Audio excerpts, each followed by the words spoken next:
बहुत समय पहले की बात है, जब गौतम बुद्ध नदी के किनारे पर खड़े थे। तभी एक बड़ी जटा वाला साधु उनके पास आकर पूछता है कि क्या आप ही गौतम बुद्ध हैं? यह सुन गौतम बुद्ध ने कहा, जी हाँ, मैं ही गौतम बुद्ध हूँ। बोलिए क्या बात है? साधु ने कहा कि आप यहाँ क्या कर रहे हैं? इस पर गौतम बुद्ध ने कहा, मैं नदी पार करना चाहता हूँ, इसीलिए कब से नाव का इंतजार कर रहा हूँ। गौतम बुद्ध की यह बात सुनकर वह साधु गुस्से में कहने लगा, आप इतने बड़े ज्ञानी हैं, साथ ही सारा संसार आपको जानता है, और आप एक नदी पार नहीं कर सकते?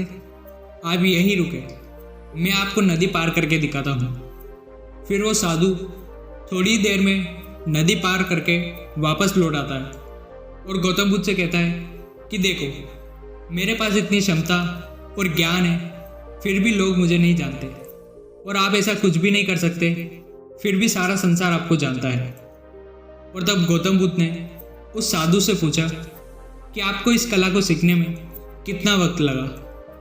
साधु हंसकर कहता है कि यह कोई साधारण कला नहीं, मुझे इस कला को सीखने में पूरे 15 साल लगे।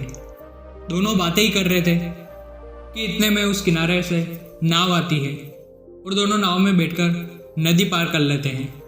फिर गौतम बुद्ध नाव वाले को 1 रुपया देते हैं और उस घमंडी साधु को कहते हैं कि आपके इतने साल व्यर्थ गए। जिस काम को आप 1 रुपये में कर सकते थे, उस काम के लिए आपने 15 साल बर्बाद किए। आप जैसा मूर्ख साधु और कोई नहीं।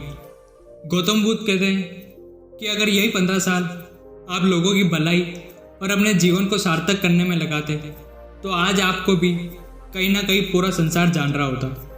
गौतम बुद्ध की यह बात सुनकर उस साधु को पछतावा होने लगा।